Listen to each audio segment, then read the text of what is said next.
Salam dəyərli dostlar, dəyərli izləyicilər və abituriyentlər, hər vaxtınız xeyirli olsun. 16-cı sınavın izahını sizlərə təqdim edirəm. Deməli, başlayaq birinci sualdan. Qeyd olunur ki, birinci sualda uyğunsuzluğu müəyyən edin. Dil ailələri, dil qrupları və xalqlar. Baxırıq. Hind-Avropa dil ailəsi, İran dil qrupu, Əfqanlar. Bəli, bu düzgündür. Bizdən isə uyğunsuzluğu istədiyi üçün biz bunu götürməliyik.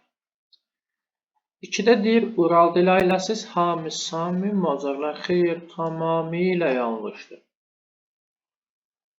3-də deyir, Qafqaz, Naxçıvan, Dağıstan, Ləzgilər. Bəli, 3-də düzgün olacaq, uyğunsuzluq olduğu üçün götürməyəcək. 4-də qeyd olunur ki, Altay, Oğuz, Qaqozlar. Bəli, bu da düzgün ardıcıllıqdır. 5-də Hind-Avropa, Hindari, Taciklər tamamilə yanlışdır. Götürərik bunu da, çünki bizdən uyğunsuzluq istəyir. Və 6-da Hind-Avropa, Roman, İngilislər. Xeyr, İngilislər German dil qrupuna aid olacaq. Bu da yanlışdır. 5-də isə deməli, Taciklər Hindari dil qrupuna deyil, İran dil qrupuna aid olacaq. Deməli, 2, 5, 6. Birinci sualın düzgün cavabı E. İkinci sualda qeyd olunur ki, xəritə sxemdə ştrixlənmiş təbii zona üçün səciyyəvi əlamətləri müəyyən edin. Baxın, biz bura diqqət etsək, görə bilərik ki, bu ştrixlənmiş zona iynə-yarpaqlı meşələrdir, yəni tayqadır. İndi baxaq variantlara. Mülayim işıqlanma qurşağında yaranan bütün iqlim qurşaqlarının yayıldığı ərazilərdə rast gəlinir. Xeyr. Mülayim işıqlanma qurşağında subtropikdə var, subekvatorial tropikdə var. Bunların hamısında biz tayqaya rast gələ bilmərik. Obi, Yenisey, Makkenzi çaylarının hövzələrində rast gəlinir. Bəli. Torf ehtiyatları zəngin olacaq təbii ki, tayqada. Suvarma əkinçiliyi üçün əlverişli deyil. Suvarma əkinçiliyi üçün əlverişli deyil. Əlbəttə əlverişli deyil. Baxın, bu da düzgündür. Avstraliya və Afrika materikindən başqa bütün materiklərin şimal ərazilərində mövcuddur. Xeyr, bu heç Cənubi Amerikada da olmaz. Türk xalqlarının məskunluğu ərazilərdə rast gəlinmir. Əksinə, Türk xalqlarının məskunlaşdığı ərazilər uyğun gəlir. Baxın, Asiyanın Sibir bölgəsinə əsasən. Onun üçün bu da yanlışdır. Deməli, tayqa zonası üçün uyğun olan variantlar olacaq 2, 3, 4. Yəni, düzgün cavab A. Üçüncü sualda qeyd olunur ki, tropik və mülayim işıqlanma qurşağına aid fikirləri müəyyən edin. Aha, baxaq. 3 iqlim qurşağını əhatə edir. Deməli, baxaq. Baxın, tropik, ekvatorial, subekvatorial, tropik, mülayim, subekvatorial, subtropik, tropik, mülayim. Aha, baxın, mülayim 4, tropik isə 3 iqlim qurşağında yerləşir. Deməli, bir aid olacaq tropikə. Saxalin Azur adaları mülayim işıqlanma qurşağında. Enliyarpaqlı, iynəyarpaqlı meşələr mülayim işıqlanma qurşağında. Baxın, Braziliyanın ərazisinin çox hissəsi Konqo olacaq tropikdə, Mərkəzi Asiya ölkələri olacaq mülayimdə. Baxın, 2, 3, 5 oldu mülayimdə. Avstraliya materikinin şimalda olacaq tropikdə. O da 6. Baxın, B variantına 3-cü sualda. Tropikə aid olanlar 3 iqlim qurşağını əhatə edir. Braziliyanın çox hissəsi Konqonun ərazisinə əhatə edir və Avstraliyanın şimalında rast gəlir. Mülayim işıqlanma qurşağına isə aiddir. Saxalin Azur adaları yerləşir, enliyarpaqlı, iynəyarpaqlı meşələr zonası yayılmışdır və Mərkəzi Asiya ölkələri burada yerləşir. 3-cü sualın düzgün cavabı B. 4-cü sualda qeyd olunur ki, litosfer tavaları haqqında doğru ifadələri müəyyən edin. Antarktida litosfer tavasında yalnız materik tipli yer qabığına rast gəlinir. Xeyr, burada okean tipli yer qabığı olacaq. Çünki Antarktida böyük litosfer tavasıdır və böyük litosfer tavalarında Sakit okeandan başqa həm materik, həm okean tipli litosfer tavasına rast gəlinir. Afrika və Sakit okean litosfer tavaları 4 yarımkürədə yerləşir. Bəli, bu düzgündür. Vulkanik mənşəli adalar həm divergent, həm də konvergent sərhəddə yaranır. Bu da düzgündür. Bəli, vulkanik mənşəli adalar həm divergentdə yarana bilər, həm konvergentdə. Ant dağları litosfer tavaları konvergent, Atlas dağları divergent olmaz. Bu da yanlışdır, amma Ant konvergentdir. Litosfer tavalarının müxtəlif istiqamətlərdə hərəkəti tektonik proseslərlə bağlıdır. Təbii ki, bu da düzgündür. Qədim platformalar litosfer tavalarının mərkəz hissəsində, cavan platformalar isə xeyr, Tamamilə yanlışdır. Cavan platformalarda konvergent sərhəddə deyil. Qərbi Sibir, Ön Qafqaz. Deməli, 2, 3, 5 olacaq litosfer tavaları ilə bağlı düzgün cavablar. 4-cü sualın düzgün cavab variantı olacaq A. 5-ci sualda qeyd olunur ki, sxemə əsasən doğru ifadələri müəyyən edin. Silindrik proyeksiyada tərtib olunan xəritədə 3-cü məntəqədə təhrif 0-a bərabər olar. Ekvator üzərindədir. Bəli, tamamilə düzgündür. 1, 2 və 4-cü rəqəmlər eyni materikdə yerləşir. 1, Greenwich 20 cənub enliyi, 4, 20 şimal enliyi. Yox, baxın, 1 olacaq, deməli, 1 ilə 4 uyğun gələr Afrikaya, 2 isə uyğun gələr Avrasiyaya. Onun üçün 2 səhvdir. Birinci məntəqədə yer kürəsinin xəyali oxu ətrafında fırlanma sürəti 4-cü məntəqədəkindən çoxdur əksinə. Ekvatora daha yaxın olan enlikdə daha çox olacaq yerin xəyali oxu ətrafında fırlanma sürəti. Ona görə 3 də yanlışdır. 2, 3 yanlışdır. Baxın, 2 olan variantları çıxaq, 3 olan variantları çıxaq. Qaldı B və D. 5 və 2-ci məntəqələr arasında ən qısa məsafə 854. 2 və 5 40-cı paralel üzərində 40 dərəcə bunların arasında fərq var. Bunları hesabladığımız zaman nə edərik? Təbii ki, bu düzgün olmayacaq. Çünki biz 40-ı 85,4-ə vursaq 3416 edəcək. Deməli, bu da yanlışdır. Və 4 də yanlışdırsa, B variantı birbaşa düzgün cavab olacaq. Gəlin 5-ə və 6-ya baxaq. 5-də qeyd olunur ki, 6-cı məntəqədə günəş il ərzində günorta vaxtı həm cənub, həm şimal tərəfdə görünə bilər. Hansı məntəqə idi? 6-cı məntəqə. Bəli, baxın, 10 dərəcə cənub enliyidir. Günəş həm şimalda, həm cənubda görünə bilər, düzgün. 6-da qeyd olunur ki, deməli, verilən məntəqələrdə günəş şüalarının minimum düşmə bucağı 26,5 dərəcədən az deyil. Baxın, burada ən uc qarı enliyi olacaq 40 dərəcə şimal enliyi və biz bilirik 40 dərəcə şimal enliyində də minimum olacaq elə 26,5 dərəcə. Bəli, deməli, bu da düzgündür. 26,5 dərəcədən az deyil.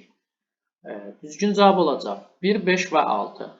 5-ci sualın düzgün cavabı B. 6-cı sualda qeyd olunur ki, ölkəmizdə mövcud olan yarımsəhra landşaftlarına aid olmayan xüsusiyyətləri müəyyən edin. Baxaq, müəyyən edək. Rütubətlənmə misalı vahiddən kiçikdir. Bəli, bu düzgündür. Vahiddən kiçikdir, onun üçün bunu götürməliyik. Biləşçay və Katexçayın aşağı xarında xeyr. Baxın, Biləşçayda deməli, biz yarımsəhra landşaftına Katexçayda da rast gəlməliyik. Bu ərazilərdə mülayim isti iqlim yayılır. 2-ni onun üçün götürərik. Çünki bizə aid olmayanları deyil. Dəmiya əkinçiliyi inkişaf etməmişdir. Baxın, bu da aid olmayan deyirsə. Bunu da çıxarıq. Çünki, bəli, dəmiya əkinçiliyi inkişaf etməyib. Səpələnən radiasiya üstünlük təşkil edir. Bəli, bu düzgündür. Bizə yarımsəhra deyir. Səpələnən radiasiya mülayim isti iqlimdə daha çox, yağıntıların çox düşdüyü ərazilərdə olacaq. Deməli, yarımsəhrada isə düz radiasiya üstünlük təşkil edəcək. Deməli, 4-də yanlışdır götürərik. Orta Araz təbii vilayətində yayılıb. Bəli, çıxarıq. Qusar maili düzənliyində əsas landşaft tipi deyil. 6 da yanlışdır. 2, 4, 6. Düzgün cavab E. Yəni, biz burada aid olmayanları götürdük. Keçirik. 1, 3, 5 isə aid olanlar olacaq. 7-ci suala. Xəritə sxemə əsasən Richard Bay, Santos, Tampico limanlarının aid olduğu ölkələr. Baxın, Richard Bay olacaq Zar, Cənubi Afrika Respublikası, yəni 6. Santos olacaq Braziliya, 5. Tampico'da Meksika, 2. 6, 5, 2. Düzgün cavab B. 8-ci sualda qeyd olunur, yanlış bəndi müəyyən edilir. 1. Böyük Qafqaz qalxması Paleozoy yaşlı süxurlara rast gəlinmir. Bəli, düzgündür, rast gəlinmir. Bizdən yanlışı istədiyi üçün götürməliyik. 2. Həm yarımsəhra, həm intrazonal landşaft. Bəli, Ön Qafqaz çökməsində hər ikisi yayılıb götürməliyik. 3. Kiçik Qafqaz qalxması. Həm qara, həm əlvan metallurgiya üçün xammal mövcuddur. Bəli, düzgündür, götürməliyik. 4. Kür çökəkliyi tektonik vilayəti. Neogen və 4-cü dövr çöküntüləri yayılmışdır. Bəli, götürməliyik. 5. Orta Araz çökməsi incə və gəyan düzləri yerləşir. Xeyr, bu yanlışdır. Deməli, olacaq E düzgün cavab. Niyə yanlışdır? Çünki incə və gəyan düzləri, incə, hərami, gəyan düzləri yerləşəcək. Deməli, Kiçik Qafqazda və Kür tektonik çökməsi. Düzgün cavab 8-ci sualda E olacaq. 9-da qeyd olunur ki, A ölkəsinin əhalisinin ümumi sayı 50 milyon nəfər, adam başına düşən ümumi daxili məhsulun həcmi isə 30 min ABŞ dollarıdır. Biz buradan ümumi daxili məhsulun ümumi həcmini necə taparıq? Əhalinin sayını vurarıq adam başına düşən ödəməyin həcminə. 50 milyonu da 30 min ABŞ dollarına vursaq, edəcək 1,5 milyard. Deməli, ümumdaxili məhsulun ümumi həcmi 1,5 milyard dollardır. Və bizə deyir ki, bu ölkənin ümumdaxili məhsulun 20% xarici şirkətlərə məxsusdursa, ümumdaxili məhsulda milli şirkətlərin payını hesablayın trilyon dollarla. Baxın, dəyərli dostlar, biz bunu necə taparıq? Çox sadə tənasüblə 1,5 milyardı götürərik. 80%, yəni 80% olacaq artıq milli şirkətlərin payı. 80%, daha doğrusu 1,5 milyardı 100% götürərik. Çünki ümumdaxili məhsulun həcmi budur. 80% isə götürərik neçə? X. 1,5 milyard vurulsun 80 bölünsün 100. Bunun da cavabı edəcək. Tənasübü həll etdiyimiz zaman 1,2 trilyon dollar. 9-cu sualın düzgün cavabı rahat tipli çalışmalardan, məsələlərdən biridir. Keçirik 10-cu suala. Uyğunluğu müəyyən edin. Pamir dağları, Böyük Su Ayrıcı dağları, Appalaç dağları. Və bu dağlara aid olan xüsusiyyətləri biz təyin etməliyik. Gəlin baxaq. Birdə qeyd olunur ki, 2 işıqlanma qurşağında yerləşir. Deməli, bu ya tropik xəttinin kəsdiyi dağdır, ya da ki, qütb dairəsinin. Baxın, bunların içində Böyük Su Ayrıcı dağlarını cənub tropiki kəsir. Deməli, bu elə aid olacaq Aya. Çayları iki okeanın su toplayıcı hövzəsində yerləşir. Çayları iki okeanın su toplayıcı hövzəsində yerləşir. Bu da aid olacaq Böyük Su Ayrıcına, həm sakit, həm Hind. AB. Alp dağı əmələ gəlmə mərhələsində olacaq Pamir dağları. C. Köhnə sənaye rayonu olacaq Appalaç, Daş kömür, ABŞ-da. D. Buradan başlayan çayların qidalanmasında buzlaq olacaq Pamir dağlarından başlayan, yüksək dağlıqdan başlayan çaylar. 1C, Y, 2AB, 3D. 10-cu sualın düzgün cavabı olacaq B. 11-ci sualda qeyd olunur ki, cədvələ əsasən doğru bəndləri müəyyən edin. Şahdağ xarici ölkə ilə təbii sərhəd, bəli, Ermənistanla. Düzgündür. Qarabağ mütləq hündürlüyü 3000 metrdən azdır. Bəli, 2400, daha doğrusu 2725 böyük Kür, düzdür.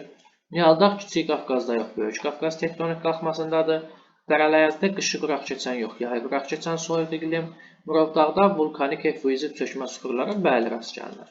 Talış dağlarında Yura təbaşir çöküntüləri üstünlüyü təşkil etməz. Çünki Yura və təbaşir çöküntüləri əsasən orta və yüksək dağlıq ərazilərdə üstünlük təşkil edir. Deməli, doğru bəndlər olacaq 1, 2 və 5, yəni A.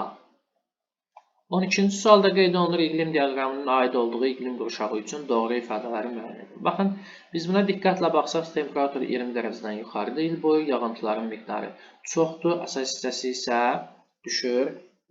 Deməli, yanvar-dekabr aylarında. Baxın, temperatura biz baxsaq görə bilərik ki, bu ərazi cənub yarımkürəsindədir. Deməli, cənub yarımkürəsindədirsə, yağıntılar yayda düşür, qışda isə quraq iqlimdir. Bu olacaq subekvatorial iqlim qurşağı, cənub yarımkürəsində olan subekvatorial. Gəlin indi hansı xüsusiyyətlərin aid olduğuna baxaq. Cape York yarımadasını əhatə edir. Bəli, Cape York şimal subekvatorial iqlim qurşağında yerləşir. Eir gölü bu iqlim qurşağında yerləşir. Xeyr, Eir tropikdədir. Yağıntılar əsasən yay fəslində düşür. Bəli. Çünki cənub yarımkürəsində yay fəsli dekabr-yanvar aylarına təsadüf edir. Yalnız bir işıqlanma qurşağı daxilində formalaşır. Xeyr, həm tropik, həm mülayim işıqlanma qurşağı daxilində yerləşir. Bu yanlış. Ekvator xətti ilə kəskin ərazilərdə rast gəlinmir. Rast gəlinlər, savanna və seyrək meşə təbii zonası formalaşır. Təbii ki, formalaşacaq. Deməli, 12-ci sualın düzgün cavabı oldu 1, 3 və 6. Yəni E variantı. Diaqramda aid olduğu subekvatorial iqlim qurşağına. 13-cü sualda qeyd olunur ki, iqlim diaqramının aid olduğu iqlim tipi üçün səciyyəvi əlamətlər. Baxın, yağıntılar əsasən yayda düşür. Biz temperatura və yağıntıya baxsaq, görə bilərik ki, bu ərazi olacaq əsasən, deməli, Zaqatala, Balakən iqtisadi rayonuna aid olan inzibati rayonlardan biri. Fiziki rayon olaraq da desək, Zaqatala, Lahıc, Qarı Xərçay hövzəsinə aid olan ərazilər. Qax Şəki rayonları bəli, aid olar. Zaqatalada da rast gəlinir bu iqlim diaqramına. Əsasən bu iqlim diaqramı Zaqatala üçün qeyd olunur. Qaxda, Şəkidə də təbii ki, rast gəlinəcək. Çünki həmin ərazilərdə də yayı, daha doğrusu qışı quraq keçən mülayim isti iqlim tipi yayılır. Qərzəkli meyvəçilik üzrə ixtisas çalışan inzibati rayonlar yerləşir. Təbii ki, həmin ərazilərdə qərzəkli meyvəçilik inkişaf edib, yəni qoz, fındıq, şabalıd və s. Bərabər rütubətli soyuq iqlim tipinə aid deyil. Qışı quraq keçən mülayim isti iqlim tipinə aiddir. Talaş dağlarının ətəklərində də bəli, müşahidə olunacaq. Talaş dağlarında əsasən yayı quraq keçən mülayim isti iqlimdə, amma ətəklərində kiçik sahələrdə biz qışı quraq keçən mülayim isti iqlim tipinə də rast gələ bilərik. Tərtər çayının su toplayıcı hövzəsində rast gəlinməz. Mütləq hündürlüyü 2700 metrdən yüksək olan ərazilərdə yayılmaz. Deməli, düzgün cavablar olacaq 1, 2 və 4. Yəni 13-cü sualın düzgün cavabı A. 14-cü sualda qeyd olunur ki, Tərtər və Qanıq çaylarına aid olan ümumi xüsusiyyətləri müəyyən edin. Mənbəyi xarici ölkədə yerləşir. Qanıq çayında olar Gürcüstan, Tərtərdə isə olmaz Azərbaycandan başlayır və Azərbaycanda da Kür çayına tökülür. Bir yanlışdır, fərqli xüsusiyyətdir. 2-də qeyd olunur qidalanmasında yeraltı sular üstünlük təşkil edir. Bəli, bu hər iki çaya aiddir. 3-də qeyd olunur mənsəbində yarımsəhra və quru çöl iqlim tipi müşahidə edilir. Tərtər Kür çayına tökülür, Qanıq çayı da Mingəçevir su anbarına və hər ikisinin mənsəbində yarımsəhra və quru çöl iqlim tipi müşahidə edilir. 3-ü də götürərik, bu da ümumidir. Su toplayıcı hövzəsi 2 tektonik zonada yerləşir. Bəli, Kiçik Qafqazda Tərtər Kiçik Qafqaz və Kür tektonik çökməsi, Qanıqda Böyük Qafqaz və Kür tektonik çökməsi. 2, 3, 4 olacaq bunların fərqli oxşar xüsusiyyətləri, yəni E variantı. 5-ci varianta baxsaq, qonşu ölkə ilə təbii sərhəd Qanıq, Tərtər yox, 5-də çıxar. 6-da deyir mənsəbinin yerləşdiyi inzibati rayon Qarabağ iqtisadi rayonuna daxildir. Təbii ki, bu Qanıq çayına aid olmayacaq. 2, 3, 4. 14-cü sualın düzgün cavabı Y. 15-də qeyd olunur ki, Euler-Venn diaqramına uyğun olan bəndləri müəyyən edin. Mis boksidə ehtiyatlarının uyğun və fərqli xüsusiyyətləri. Əlvan metallurgiyada hər ikisi istifadə olunacaq. Afrika materikində hər ikisinə rast gələ bilərik. Çilinin iqtisadiyyatında mühüm yer tutacaq mis. Emalı əsasən inkişaf etmiş ölkələrdə gedəcək. Deməli, bu olacaq boksit, çünki alüminium xammalıdır, bu da çoxlu enerji tələb edir. Braziliya ixracında mühüm yer tutur, bu da olacaq boksit. Kiçik Qafqaz dağlarında yataqları mövcuddur, bu da mis təbii ki, Gədəbəydə, Qaradağ yatağını nümunə çəkə bilərik. 1, 3, 6, 2, 4, 5 və 3, 1, 2. 15-ci sualın düzgün cavabı C. 16-cı sualda qeyd olunur ki, uyğunluq gözlənilmişdir. Cape York yarımadası Yeni Gvineya adasından Pok boğazı vasitəsilə ayrılır. Pok boğazı Hindistan, Şri-Lanka arasında yerləşir. Deməli, bir yanlışdır. Kiçik Asiya yarımadası çayları iki okean hövzəsinə aiddir. Bəli, həm Atlantik, həm Hind okeanına aiddir. 2 düzgündür. Apenin yarımadasında fəaliyyətdə olan vulkan, bəli, Vezuvi məsələn, düzgündür. Kuba adası litosfer havalarının divergent sərhədində yerləşməz. Baltik dənizi orta duzluğu Qara dənizin orta duzluğundan əksinə az olar, çox olmaz. Saxalin mülayim müsson iqlim tipində yerləşir, bəli. 2, 3 və 6. Düzgün cavab 16-cı sualda D. 17-ci suala keçirik. 17-ci sualda qeyd olunur ki, xəritə sxemdə ştrixlənmiş fiziki coğrafi rayonları üçün oxşar xüsusiyyətləri müəyyən edin. Baxın, Qazax, Qarabağ, Həkəri və Küdrü Şirvan. Yarımsəhra və quru çöl iqlim tipi hər üçündə müşahidə olunacaq. Kür dağarası çökəkliyi təbii vilayətində bəli, hər üçü yerləşir. Mülayim isti iqlim tipi yayılmaz. Xarici ölkə ilə Küdrü Şirvan sərhəd deyil. Buxarlanma qabiliyyətinin kəmiyyəti yağıntıların kəmiyyətindən daha çoxdur, bəli. Kür çayı arasından keçir, Küdrü Şirvandan keçməz. Baxın, 1, 2, 5 olacaq. Bu 17-ci sualın düzgün cavabı B. Yəni, bu fiziki coğrafi rayonların oxşar xüsusiyyətləridir. 18-də qeyd olunur ki, cədvələ əsasən doğru bəndləri müəyyən edin. Nil çayı, səciyyəvi əlamətlər, mənsəbinin yerləşdiyi dəniz 3 qitənin sahillərini yuyur. Aralıq dənizidir bu. Avropa, Asiya və Afrikanın sahillərini yuyur. Bəli, deməli düzgün. 2 Zambezi su toplayıcı hövzəsi yalnız bir ölkə ərazisinə xeyr, təkcə Zambezi deyil. Biz burada qeyd edə bilərik. Mozambik, Zambiya, Zimbabve ərazilərindən keçir. Deməli 2 yanlışdır. Parana çayının mənsəbi keçid iqlim qurşağında yerləşir. Parana çayının mənsəbi hansı iqlim qurşağındaydı? Deməli, subtropik iqlim qurşağında. Düzdürmü? Deməli, bu da düzgündür. Xuanxə yerləşdiyi ölkənin iki okeana, Çinin iki okeana birbaşa çıxışı yoxdur. Bu da yanlışdır. Yukon, Mekong çayı ilə eyni okean hövzəsinə aiddir. Hər ikisi Sakit okeana aiddir. Bu düzgündür. Volqa aid olduğu materikin ən uzun çayıdır. Xeyr, aid olduğu qitənin ən uzun çayıdır. Bu da yanlışdır. Yəni Avropanın. Avrasiyanın isə ən uzun çayı ilə yansıdır. 1-3-5. 18-ci sualın düzgün cavabı A. 19-cu sualda qeyd olunur. Şimali Amerika materikini Avrasiya materikindən fərqləndirən xüsusiyyətlər. Ən uzun çayı Atlantik okeanının su toplayıcı hövzəsinə aiddir. Bəli. Avrasiyada isə bu yansızı çaydır, Sakit okean. Şimali Amerikada isə Mississippi çayıdır, Atlantik okean. Tropik iqlim qurşağı tam zolaq əmələ gətirir. Şimali Amerikada bəli. Bu fərqlidir. Avrasiyada isə Tar səhrasında Hind okeanından gələn rütubətli hava kütlələrinin təsirindən yoxa çıxır. Yəni, ardını subekvatorial iqlim qurşağı gətirir. Buzlaq tektonik mənşəli göllər hər ikisində olar. Musson küləkləri Şimali Amerikada olmaz, Avrasiyada olacaq. Mezozoy qırışıqlığında formalaşan dağ silsilələri mövcuddur. Şimali Amerikada yox, Avrasiyada. Eyni adlı platformadan təşkil olunub. Şimali Amerika bəli, Avrasiya xeyr. Niyə? Çünki Şimali Amerikada təkcə Şimali Amerika litosfer platforması var. Avrasiyada isə biz Hindistan, Ərəbistan platformalarını, Sibir platformasını misal çəkə bilərik. Onun üçün bu eyni adlı platformadan təşkil olunmalı. Deməli, Şimali Amerika materikini Avrasiyadan fərqləndirən xüsusiyyətlər oldu. 1, 2 və 6. Düzgün cavab 19-cu sualda C.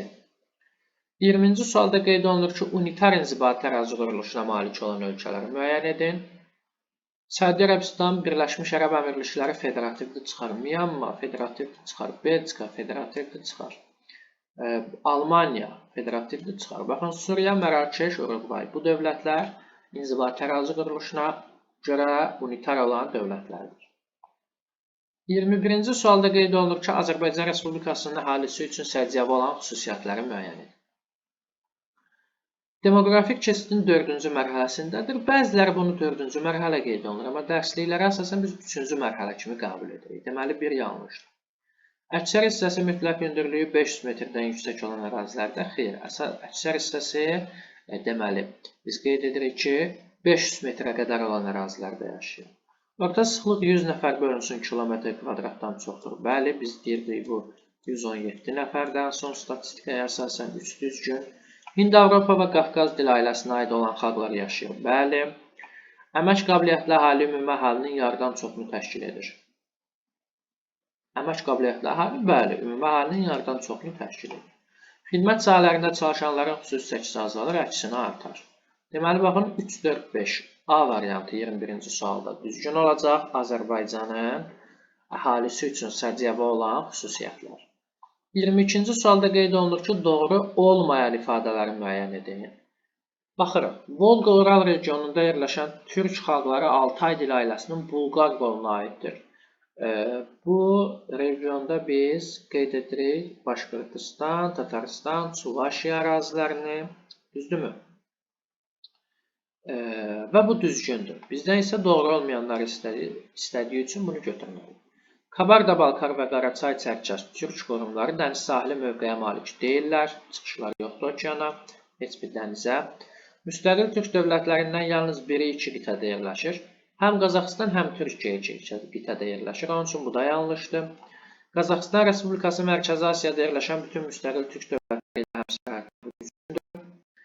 Saxa Respublikası ərazisinə görə ən böyük Qazaxıstan Respublikası Mərkəzi Asiyada yerləşən bütün müstəqil türk dövlətləri ilə həmsərhəddir.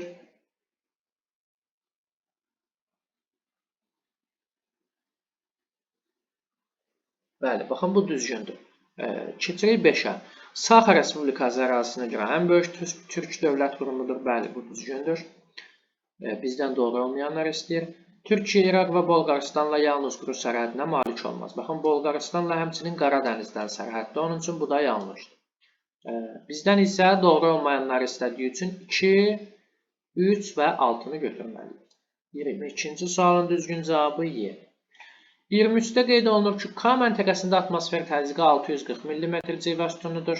L və K məntəqələri arasında temperatur fərqi 9,6 dərəcə təşkil etdiyini nəzərə alaraq, gəlin L ilə K-nın hündürlük fərqini tapaq. 9,6 dərəcədirsə, 1000 metr 6 dərəcədirsə, 9,6 dərəcə nə qədər eləyər? Tənasüb qursa, 9,6 dərəcə x, 6 dərəcə 1000 metr, x-imiz bərabər olacaq. Deməli, 1600 metrə, daha onu özünüz tənasüb qrup yazarsınız. Deməli, L və K arasında olan məsafə 1600 metrdir. Kəsməni necə taparıq? Bölərik saylarına, yəni 4-ə. Bu da edəcək 400. Kəsməmiz 400 metrdir. L məntəqəsinin hündürlüyünün bizdən nə qədər olduğunu soruşur. K-da 640 mm civə sütunudur atmosfer təzyiqi. Normal atmosfer təzyiqi 760 mm civə sütunudur okean səviyyəsində. Deməli, biz nə edirik? Normal okean səviyyəsində olan atmosfer təzyiqini K məntəqəsində olan atmosfer təzyiqindən çıxarıq. 760-dan 640-ı. Bu edəcək 120 mm civə sütunu, yəni 1200 metr. Bunu da atmosfer təzyiqinə çevirsək, ona vurarıq, edər 1200 metr. Deməli, K məntəqəsinin hündürlüyü 1200 metrdir. K məntəqəsi ilə L məntəqəsi arasında 1600 metr fərq varsa, L məntəqəsində hündürlüyü nə qədər olacaq? Toplayarıq bu iki 1200 ilə 1600 hündürlüklərini. Bu da edəcək nə qədər? 2800 metr. Deməli, L məntəqəsinin mütləq hündürlüyü olacaq 2800 metr. 24-cü sualda qeyd olunur ki, ölkəmizin kənd təsərrüfatı ilə bağlı olan doğru ifadələri müəyyən edin. Yay və qış otlaqlarının mövcud olduğu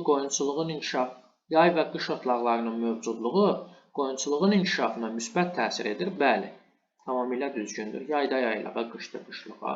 Bu da qoyunçuluğun inkişafına müsbət təsir edəcək. Regionlar üzrə təbii şəraitin müxtəlifliyi həm yazlıq, həm payızlıq əkinçilik üçün imkan yaradır. Bəli, bu da düzgündür. Suvarma kanallarının beton üzlüksüz olması yararlı torpaq sahələrinin azalmasına təsir edir. Bəli, münbit torpaqların sahəsi azalır. Bütün ölkə ərazisi üçün intensiv kənd təsərrüfatı xarakterli deyil. Şabaldı və Bozçaman torpaqlarında dəmi əkinçiliyi olmaz. Bu ərazilər suvarılan torpaqlardır, yarım səhralara uyğun gəlir. Qərzəkli meyvəçilik üzrə ixtisaslaşan inzibati rayonlarda tütün becərilmir. Əksinə, elə qərzəkli meyvəçilik, yəni Şəki-Zaqatala iqtisadi rayonunda, həmin iqtisadi rayona aid olan inzibati rayonlarda tütün becərilir. Deməli, bu da yanlışdır. 24-cü sualın düzgün cavabı olacaq 1, 2 və 3. 25-ci sualda qeyd olunur ki, südlük və südlük ətlik istiqamətli heyvandarlığın üstün olduğu ölkələr. Baxın, Hindistanda bu cürdür. Namibiyada əksinə ətlik istiqamətlidir. İspaniyada da həmçinin, Fransada bəli, südlük və südlü ətlik. Meksikada ətlik və Danimarkada, Şimali Avropada, digər ölkələrdə olduğu kimi südlük və südlü ətlik istiqamətli heyvandarlıq olacaq. 25-ci sualın düzgün cavabları 1, 4 və 6. Keçirik 26-cı suala. Doğru olmayan ifadələri müəyyən edin. İnkişaf etmiş ölkələr demoqrafik keçidin 2-ci mərhələsindədir. Xeyr, 4-cü mərhələsindədir. Deməli, bu yanlışdır və bunu götürməliyik. 2. Almaniyadadan başına düşən ümumdaxili məhsulun həcmi İspaniyadakından daha çoxdur. Təbii ki, Almaniya yüksək inkişaf etmiş ölkə, İspaniya isə inkişaf etmiş ölkələrin orta qrupuna aid olan ölkədir. Deməli, 2 düzgündür. Bizdən düzgün olmayanları istədiyi üçün götürməliyik. Car, Avstraliya, İsrail, Qətər inkişaf etmiş ölkə. Qətər inkişaf etmiş ölkə deyil, digərləri inkişaf etmişdir. Bu da yanlışdır. Doğru olmayanlar dediyi üçün bunu da götürməliyik. Argentina, Çilidə şəhər əhalisinin payı yüksəkdir. Bəli, yalançı urbanizasiya belə olsa yüksəkdir. OPEC təşkilatına üzv olan ölkələri yalnız 2 qitədə rast gəlmək olar. Xeyr, baxın. Amerika qitəsində rast gələ bilərik, məsələn, Venezuela, Afrikada rast gələ bilərik, Nigeriya və təbii ki, Asiyada. Ərəb ölkələrinin çoxu OPEC-in üzvüdür. 5 də yanlışdır. İndoneziya Yaponiyaya neft ixrac edir. Bəli, bu da düzgün olur. Deməli, doğru olmayanlar olacaq 1, 3 və 5. 26-cı sualın düzgün cavabı. 27-ci sualda qeyd olunur ki, uyğunluğu müəyyən edin. Qarabağ, Gəncə, Daşkəsən və Mərkəzi Aran iqtisadi rayonları. Bir xarici ölkə ilə həmsərhəddir. Bu olacaq Qarabağ. Mərkəzi Aran ümumiyyətlə xarici ölkə ilə sərhəd deyil. Gəncə, Daşkəsən 2 xarici ölkə ilə həmsərhəddir. 1 olacaq A. Zəngin alunit ehtiyatlarına malikdir. Alunit ehtiyatları zəylik alunit dağda olacaq. Bu da Daşkəsən ərazisindədir. Yəni Gəncə Daşkəsən iqtisadi rayonundadır. 2 olacaq B. Varvara su anbarı Yevlaxdadır. O da Mərkəzi Arandadır. C. 6 inzibati rayondan ibarətdir. 6 inzibati rayondan ibarətdir. Qarabağ iqtisadi rayon, Gəncə, Daşkəsən. Baxın, bu Mərkəzi Arana uyğun gələcək. Mərkəzi Aran 6 inzibati rayon olacaq da. Deməli, Yevlax, Ağdaş, Göyçay, Kürdəmir, Ucar və Zərdab. Bəli, bu da uyğun olacaq Mərkəzi Arana. D də uyğun olacaq 3-ə. 7 isə deyir ərazisindən həm Kür, həm Araz çayının qolları keçir. Bu da olacaq Qarabağ iqtisadi rayonunda. Məsələn, Kür çayının qolu Tərtər çay, Araz çayının qolu Həkəri çay. Deməli, 1 olacaq 27-ci sualda A və Y, 2 olacaq B, 3 olacaq C və D. İndi isə keçirik situasiya tipli tapşırıqların həllinə, izahına. Qeyd olunur ki, tədqiqatçı şimal yarımkürəsində yerləşən Günəşin ildə bir dəfə zenitdə olduğu paralel, yəni şimal tropiki, düzdürmü? 23,5.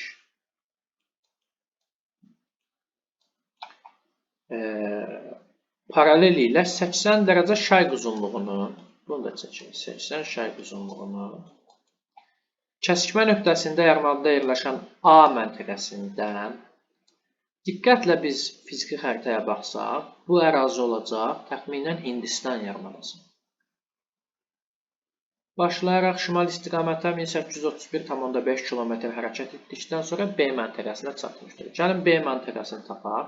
1831,5 km şimala getmişik. Bunu da bölərik 111-ə, o da edər 16,5, 16,5 ilə 23,5 toplasaq, bu da edər 40 dərəcə şimal enliyi. Baxın, 40 dərəcə şimal enliyinə gəlmişik. B məntəqəsi də 40 dərəcə şimal enliyindədir. Ölkə olaraq burada təxminən düşür Çin ərazisinə. Deməli, baxın, A Hindistan, B Çin. İndi gəlin, tapşırığın şərtinə baxaq. 28-də qeyd olunur ki, A məntəqəsinin yerləşdiyi ölkənin inzibati ərazi quruluşuna. A məntəqəsi Hindistan, inzibati ərazi quruluşu federativ. Bu ölkənin ərazisinin əksər hissəsinin yerləşdiyi iqlim qurşağı da olacaq subekvatorialdır. Düzdürmü? 28-ci sualın düzgün cavabını qeyd etdik. 29-cu sualda qeyd olunur. B məntəqəsinin yerləşdiyi ölkənin sahillərini yuyan okeanı. B məntəqəsi Çində dediyi yerləşir. Çinin sahillərini yalnız yuyacaq Sakit okean, bir okeana, çünki çıxışı var Çinin. Və bu ölkə ərazisindən axan ən uzun çayın adı, Çinin ərazisindən axan ən uzun çay, həmçinin materikin ən uzun çayıdır. Yançızı çayıdır, Sakit okeana, Sarı dənizə tökülür. Deməli, B-də də yan, deməli, sızı. 30-cu sualda qeyd olunur ki, mətnə əsasən cədvəli tamamlayın. B məntəqəsində günəş şüalarının günorta vaxtı maksimum və minimum düşmə bucaqları arasındakı fərq. 40 dərəcəlik şimal enliyinə günəş şüaları maksimum düşəcək günəş şimal tropikində zenitdə olanda 23,5 dərəcə şimal enliyində. Bu da hesablasaq edir 73,5 dərəcə. Minimum isə bura günəş cənub tropikində olanda düşəcək. Cənub tropikində günəş olsa 40 dərəcəlik şimal enliyinə 26,5 dərəcə bucaqla düşər. Biz bunu Bakıdan da Azərbaycanın yerləşdiyi enliyi olduğu üçün əzbər şəkildə yadımızda saxlaya bilərik. 73,5-dən 26,5-i də çıxsaq edəcək 47 dərəcə. Və B məntəqəsi ilə ekvator arasındakı məsafə 40 dərəcə ilə ekvator arasındakı məsafəni tapmaq üçün nə edərik? 40-ı vurmalıyıq. Təbii ki 111. Bu da edər 4440 km. 30-cu sualın düzgün cavabı da bu. 16-cı sınağı da yekunlaşdırdıq. Növbəti videoda 17-ci.